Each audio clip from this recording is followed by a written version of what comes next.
Hello everyone, my name is Dr. Daniel Davidson and I'm the CEO of Business Star Makers. Today I am driving and recording this video for you, actually for a specific reason. First of all, because I want to let you know that when you have a commitment, you can get anything done. And my commitment is that I am going to make a video every day.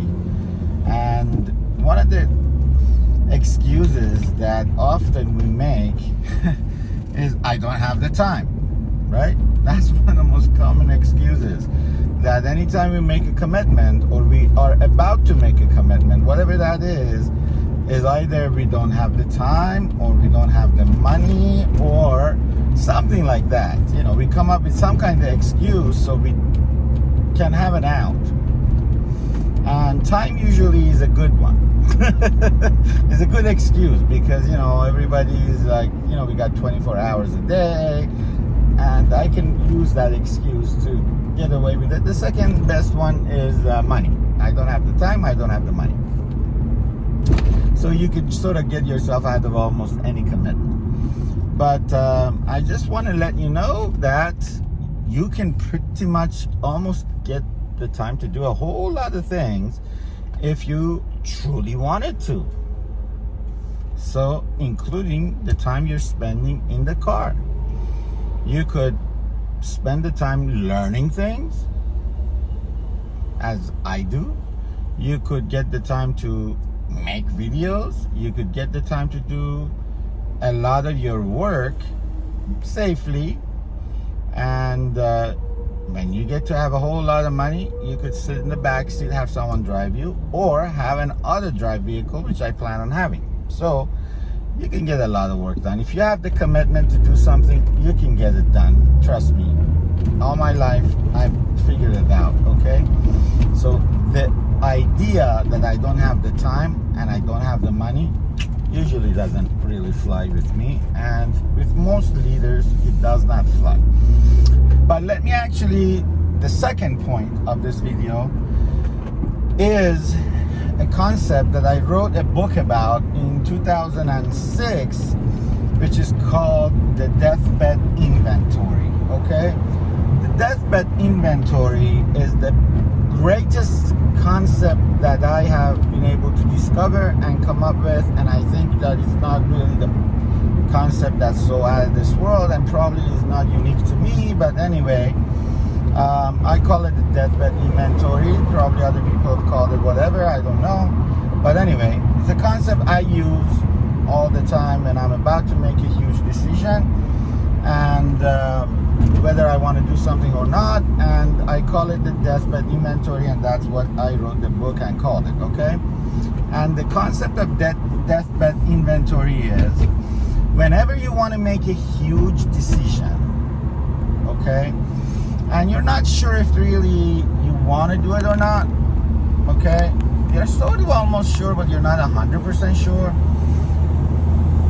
you imagine you are on your deathbed, right? It's like the last day of your life, and imagine that you are where you are now. And at that point, on your deathbed, imagining today, given the opportunity, you're at a fork. On one hand, you have done it, and all the things that you would have gone through had you done it, and succeeded, and how your life would have turned out with that thing that plan on doing succeeded. On the other hand, not doing it, and obviously your life would be different. And with all the excuses, I don't have the time, I don't have the money, oh, it's too hard, I just don't know if I can do it, all the excuses you're having at the time, right? That you're having this decision in front of you and you don't know if you want to do it or not. And this deathbed inventory that you're taking as a tool in order to make that decision is going to help you look at that situation and then come with a decision that will change your life. And it's done that for me many, many, many times. Imagine you are about to, say, buy a business, and seems a little bit scary because you have to take on a loan, you have to take a risk. It may be requiring you to work very, very hard. You may have to learn a whole lot of new things, even a new profession. You may have to meet a whole lot of new people. You may even have to move, a whole lot of things. But really deep down inside, it's something that you really have wanted for maybe even your whole life. You may have to change your entire life around. And if you exercise this deathbed inventory, you can simply look back at this moment and imagine having gone through your life in this new sort of career and succeeded, regardless of all the things you must have gone through or having gone through, but ultimately succeeded. Experiences and all the things you have had in the process, and all the wonderful things that you've experienced just going through the process of being involved in this new career, which you're passionate about, you love, versus being where you are and continuing on the same path and not even daring to do this new thing. And how would your life be different having gone through this new path of your life with this new career versus not daring to do it? And if you feel on your deathbed a regret and feeling like you've let yourself down, wishing having done it, even if it meant that you would have suffered, and had a hard time in the process somewhat, and it was difficult and all this, but succeeded ultimately, and all the joys of up and down and the struggles that you have faced. But you feel regretful that you didn't take the chance. Then the deathbed inventory has obviously shown you that you should do it, because otherwise you will regret it ultimately if you don't. Then you have your answer.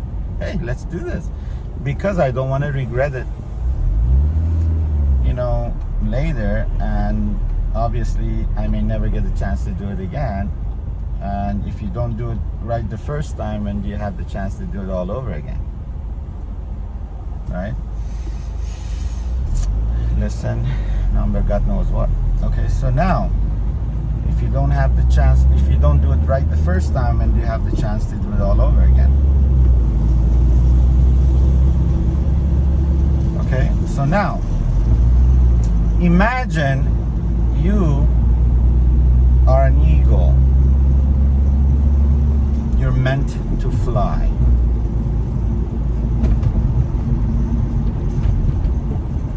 But somehow, for whatever reason, since you were a little tiny baby, you were thrown in with the chickens.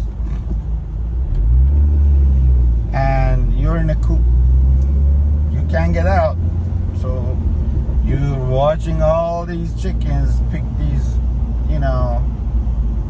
seeds off the ground and eat, and with your beak like this, you're having a hard time, and it's like, what is it? And you keep on growing, and you're bigger than these chickens, and you just feel weird, and you just don't fit in, and they're like, and you feel like you don't belong, right?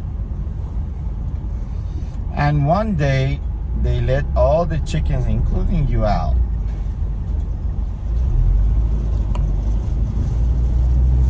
And you see the sky, and right above you, you see all those birds that look like you. They're all flying. They're soaring, and they look like you. You're like, wow, I look like them, and I wish I could fly like them. But it's scary. You're like, wow, you mean I gotta leave all my friends down here? And I gotta take a chance, and I gotta go up, and what if I fall and I break my neck and this and that, and your head is like spinning and spinning and spinning. That's a big risk, you know. I gotta just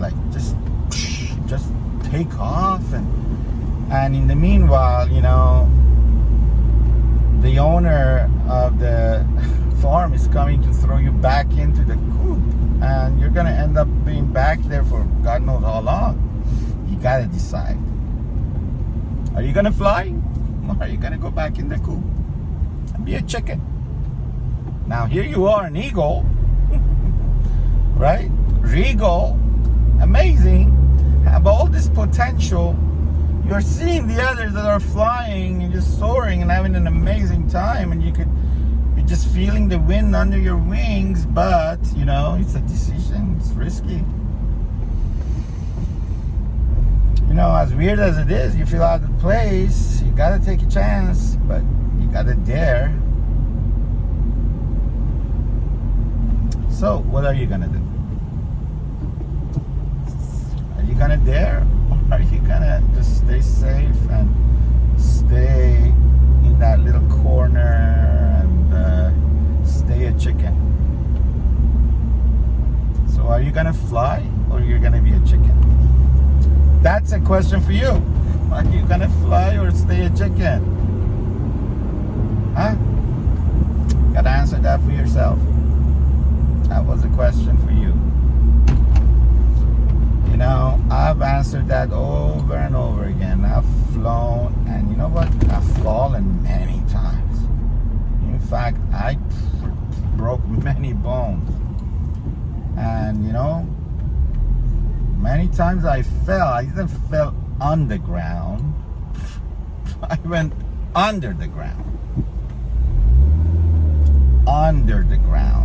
I had to crawl myself out with broken bones, hurting, bleeding, while everybody was laughing at me. Okay?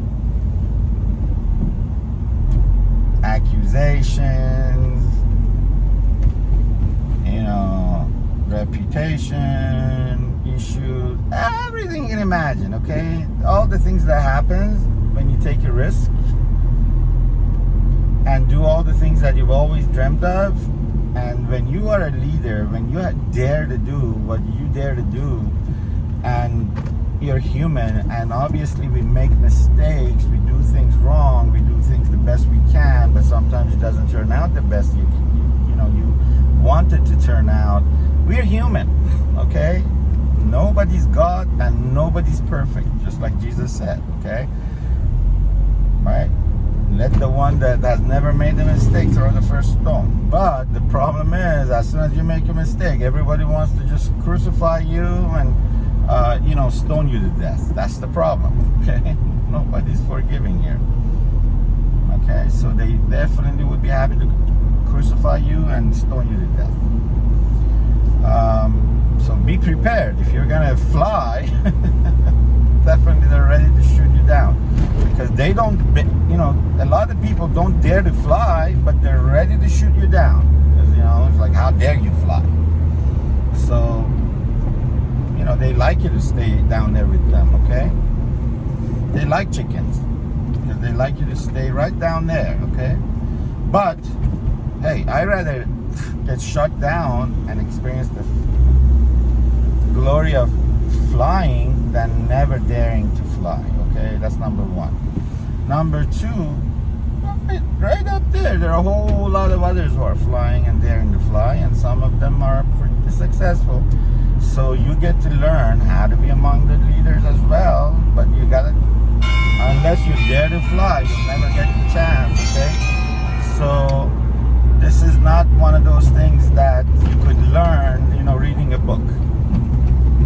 You gotta dare to do learn. Just like doing surgery, just like driving a car, just like even cooking yourself a lunch, okay, or making yourself a sandwich, or anything else that's practical. You've got to live life to get good at it. Even getting through school, you know, you don't just get through school unless you do things and learn from your own mistakes. Even getting to walk, I've said it many times. Can a baby learn how to walk unless it dares to take a chance and fall hundreds of times? No. Have you seen a baby get to walk without falling? No. But it dares to get up over and over and over again. Eventually, one last time, he gets back up. And that's when he gets confident enough to finally walk. That's how life is, okay? You keep on walking and falling.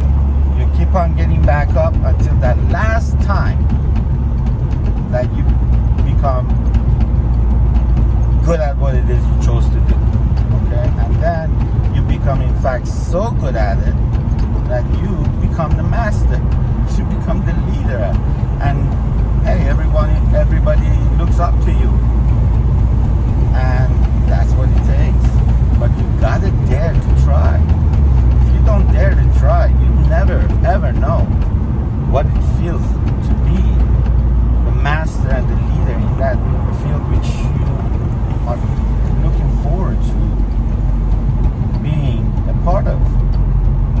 So the last question I'm gonna repeat again. Are you going to go back in the coop and be a chicken? Or are you going to fly? That's the big question for you today. You gotta answer that for yourself.